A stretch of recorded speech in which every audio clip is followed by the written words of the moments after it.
지금 시간은 2시. 지금으로부터 6분 뒤에는 어떤 일이 일어나게 될까요? 바로 산업재해로 근로자 한 명이 다치게 됩니다. 그렇다면 지금부터 5시간 뒤에는 어떤 일이 일어나게 될까요? 산업재해로 근로자 한 명이 사망을 하게 됩니다. 우리 자신의 이야기가 될 수도 있는 직업병. 1970년대 급속화된 산업화의 후유증으로 1980년대부터 불거져 왔죠. 1988년 대한민국이 올림픽 개최 열기에 들떠있던 때 15살의 소년 문송명 군이 사망을 합니다. 협성계공에서 압력계에 수은을 주입하다가 수은 중독으로 사망을 한 거죠. 같은 해 국내 최대의 직업병 사건인 원진 레이온 사건이 터져 나옵니다. 환기창도 꺼놓은 채 개인 안전장비도 없이 일을 하다가 노동자들이 이황화탄소에 중독이 됐는데요. 무려 913명이 직업병으로 인정을 받았고 사망한 노동자도 200여 명에 달합니다. 우리나라는 OECD 산재 사망 1위 국가라고 하죠. 우리나라 근로자 10,000명당 산재 사망자 수는 53명으로 일본의 20명, 독일의 17명, 영국의 4명에 비해서 압도적인 수치를 보이고 있습니다. 2001년부터 2013년 사이 산재로 사망한 노동자의 수는 31,768명이고 다친 노동자의 수만 해도 118만 명이나 된다고 하는데요. 이런 사실을 반증하듯 현재까지도 후진국형 산업재해가 끊임없이 일어나고 있습니다. 2000년 들어 반도체 공장에서 일을 했던 근로자들이 백혈병, 유방암 등이 발생하면서 많은 사회적 이슈를 낳았습니다.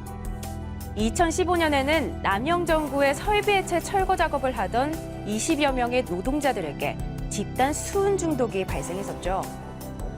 2016년 2월과 3월에는 대기업의 3차 하청업체에서 핸드폰 부품 작업을 하던 20대 노동자 5명이 메탄올 중독으로 실명 위기에 처했습니다. 우리나라에는 화학물질 유해성 심사 제도가 있어서 작업장에서의 화학물질을 관리하고 있는데요. 그럼에도 불구하고 현재까지 화학물질 중독 사고가 끊임없이 일어나는 이유는 무엇일까요? 우선 화학물질 유해성 심사 제도에 대해서 알아보도록 하겠습니다. 화학물질 유해성 심사 제도는 고용노동부의 산업안전보건법, 환경부의 화학물질 등록 및 평가에 관한 법률에 의해 관리되고 있는 제도가 되겠습니다. 산업안전보건법에서는 근로자의 건강보호를 위하여 신규화학물질 또는 중대한 건강장애를 초래할 수 있는 우리 화학물질 대상으로 그 제조, 수입 전에 그 유해성을 평가하여 고용노동부의 심사를 받도록 하는 제도가 되겠습니다. 환경부의 화평법에 의한 유해성 심사 제도는 신규화학물질 또는 1톤 이상의 등록 대상 화학물질 대상으로 제조, 수입 전에 그 유해성을 평가한 후 환경부에 등록하고 심사를 받도록 하는 제도가 되겠습니다.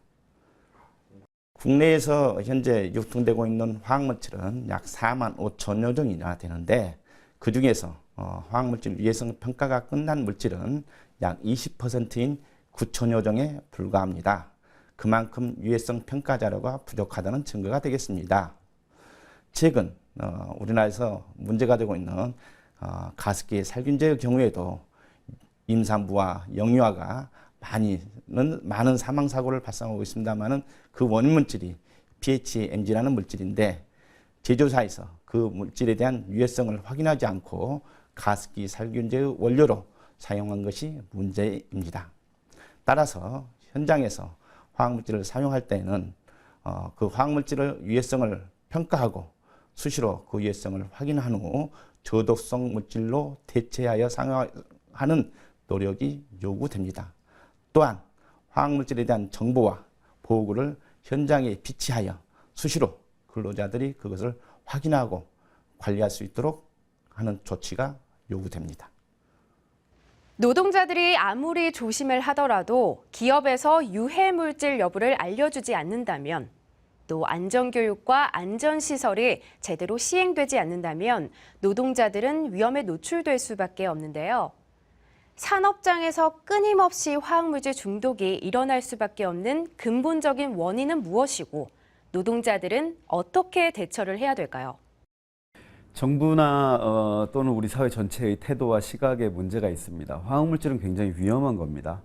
한 예로 영국 같은 경우는 중소형 세사업장에서 화학물질 사고가 많이 나니까 피부 질환이 얼마나 심한지, 암 환자가 얼마나 많이 나오는지 이런 것들을 통계를 만들어서 사업주와 노동자들에게 잘 알게 했습니다. 그러면서 정부가 이러이런 관리 방안을 만들었으니 따라오시면 됩니다라고 하면서 문제를 해결하기 위한 시작들을 했죠. 근데 우리나라에서는 정부가 제일 얘기를 안 하려고 하는 게 바로 화학물질이 위험하다는 얘기입니다.